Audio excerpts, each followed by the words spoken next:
Dumnezeu să binecuvinteze.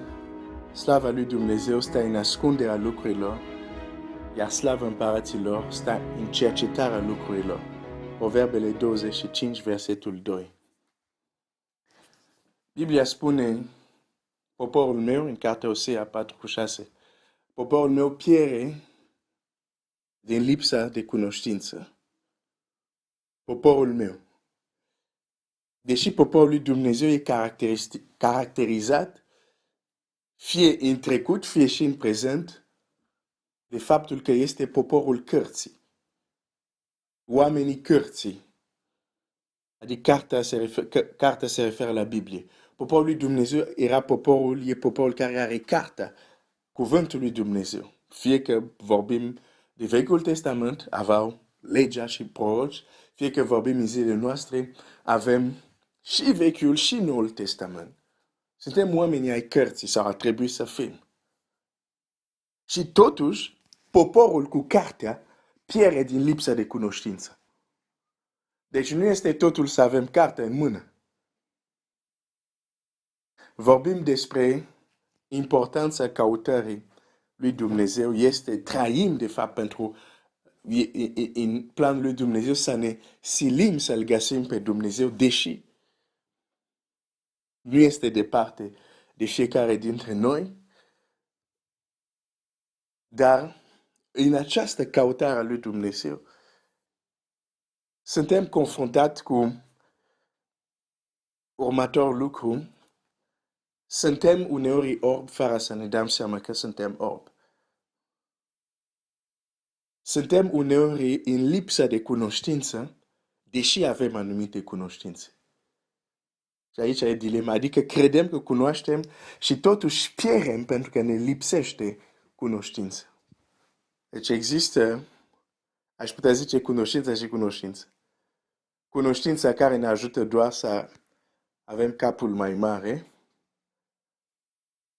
și cunoștința care ne ajută cu adevărat să trăim viața care vrea Dumnezeu pentru noi.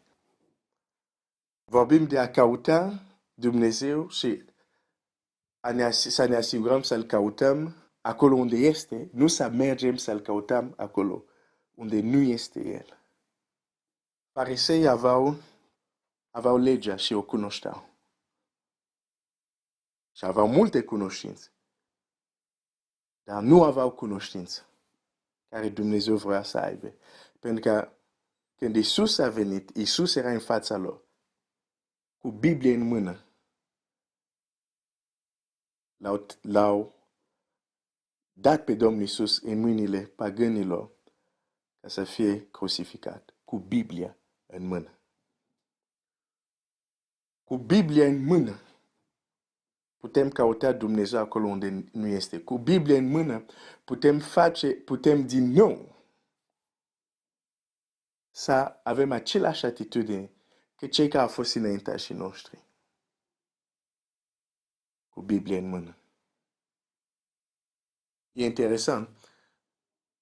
Biblia este locul unde trebuie să-L căutăm pe Dumnezeu.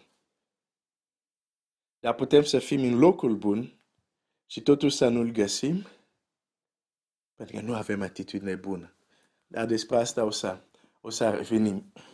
Cred o să revenim asupra asta. Deci, prin urmare, am spus asta doar să-ți spun următorul lucru. Avea o atitudine a inimii smerită și să ai mereu această atitudine unde spui, Doamne, învață-mă, Doamne, arată-mă, Doamne, corectează-mă, îndreaptă-mă acolo unde greșesc, este vital dacă vrei să-L găsești pe Dumnezeu. Nu trebuie doar să-L căutăm pe Dumnezeu, este vital să avem această atitudine de copii. Doamne, învață-mă, Doamne, îndreaptă-mă, Doamne, arată-mă unde am greșit. Fără această atitudine, cu Biblia în mână, poporul meu pierde în lipsa de cunoștință. Atitudinea contează foarte mult. Dumnezeu este Cel care este. Este eu sunt. Este prezent acum. Și vreau să citesc acum un text care ne arată mai departe următorul lucru. Dacă îl căutăm pe Dumnezeu în viitor și din cauza ignoranței sau din cauza prea multe cunoștințe între ghilimele, nu vedem, nu-L găsim pe Dumnezeu aici și acum, s-ar putea că prezentul despre care visăm să nu-L avem, cu alte cuvinte, nici acolo să nu-L găsim.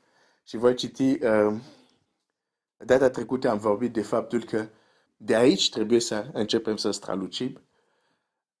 Astăzi o să vorbim și despre strălucire, dar un alt aspect. În Corinteni 15, versetul 12 mai să citești. Iar dacă se propovăduiește că Hristos a înviat din mort, cum zic unii dintre voi că nu este o înviere a morților? Dacă nu este o înviere a morților, nici Hristos nu a înviat. Interesant. Unii care ziceau sunt creștini, care cred în Isus, probabil au crezut că, da, am crezut că a murit și a înviat. Dar când li se spune, ok, va exista o înviere a morților, ei zic, nu, așa ceva nu există, nu credem. Și Pavel zice, pe dacă nu există învierea morților, dar această acțiune, un mort, să revină la viață, nu există, pe n-are cum să existe și pentru Hristos. Dacă învierea unui mort nu este un fenomen real, adică nu credeți în învierea, e foarte interesant, zice așa, dacă voi nu credeți în învierea morților, și aici e vorba de învierea morților în zilele din urmă, zice, dacă voi nu credeți în asta, adică că va fi așa, înseamnă și ce s-a întâmplat, ce propovăduim noi, că Hristos a înviat, înseamnă că nu este adevărat. Pentru că nu există învierea morților. Cu alte cuvinte, nu este real, nu este corect să spui, da, cred că Hristos a înviat, dar nu cred în celelalte înviere de morți. Dar pentru Hristos cred, dar la ceilalți nu cred. E o problemă pentru că același Dumnezeu care l-a înviat pe Hristos din morți a făcut celelalte învieri din Vechiul Testament și celelalte învieri după ce Domnul Iisus Hristos a înviat. Deși da, Hristos a înviat de o înviere diferită, dar tot se numește învierea morților în Scriptură. Sar câteva versete și ajung la versetul 35. Și voi citi câteva versete, văd că timpul e deja înaintat, dar le citesc, împărtășesc un gând și continuăm cu ajutorul lui Dumnezeu mâine sau poi mâine. Ok, versetul 35. Dar va zice cineva, cum înviază morți? Și cu ce trup se vor întoarce? Nebun ce ești? Ce semen tu nu înviază dacă nu moare mai întâi? Și când semen nu trupul care va fi, ci doar un grăunte, cum se întâmplă, fie de greu, fie de altă sămânță. Apoi Dumnezeu îi dă un trup după cum voiește și fiecare seminte îi dă un trup al ei. Ok? Nu orice trup este la fel, ci altul este trupul oamenilor, altul este trupul dobitoacelor, altul este trupul pasărilor, altul al peștilor. Tot așa sunt trupurile cerești și trupurile pământești. Dar alta este strălucirea trupurilor cerești și alta trupurilor pământești. Alta este strălucirea soarelui, alta strălucirea lunii și alta este strălucirea stelelor. Chiar o stea se deosebește în strălucire de altă stea. Așa este și în învierea morților. Așa și este și învierea morților. Când vom învia, nu vom avea toți același strălucire.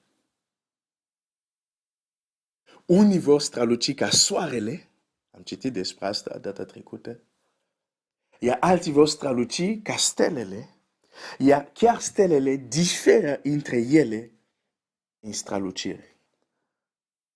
Este foarte logic, nu trebuie să gândim foarte mult, să ne dăm seama că în veșnicie, în viacul care vine, cel care strălucește ca soarele nu va avea același experiență ca cel care strălucește ca un licurici. Licurici strălucește, dar poate strălucirea lui le ajută doar să vadă dacă încălțăminte care a portat arată bine. Acum vorbesc figurativ. Știu că în cer nu o să mai fie noapte și noapte va fi, dar Dumnezeu, lumina lui Dumnezeu va fi. Dar vorbesc acum figurativ. Un licurici vede doar. Ok? Pantofi sunt ok? Dar unul care strălucește ca soarele, lumina lui permite să vadă ce se întâmplă dincolo de el. Lumina unui licurici nu poate încălzi nici o furnică.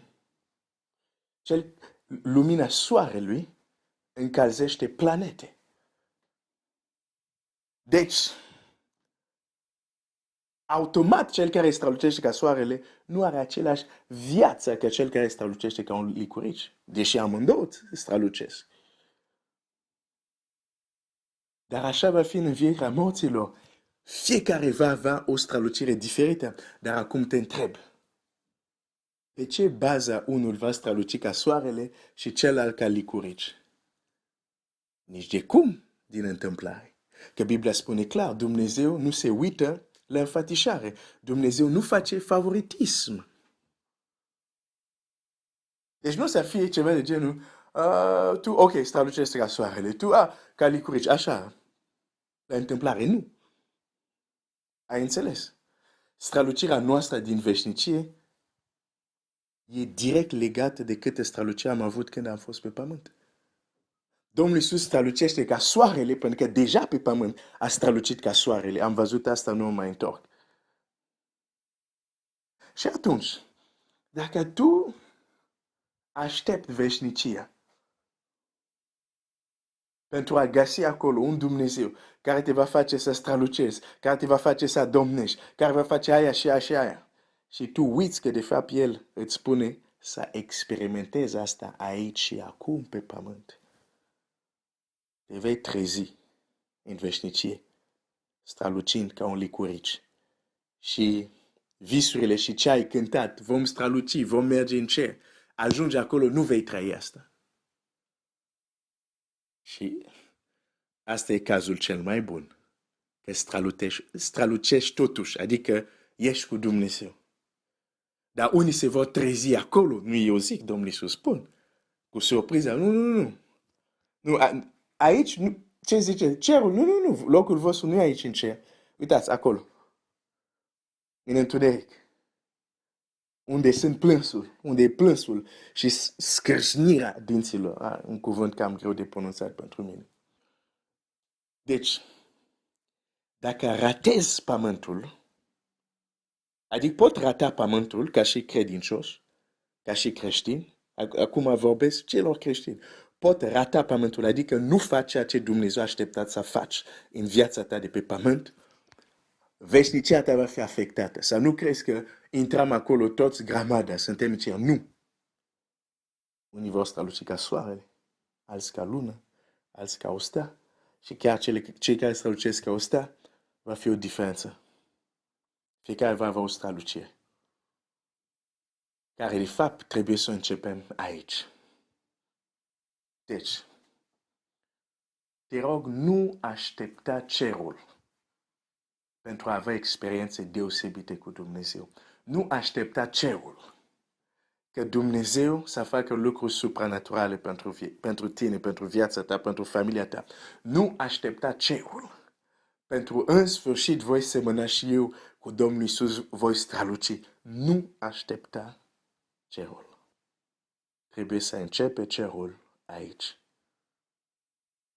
Trebuie să începem să strălucim aici. O să mă opresc aici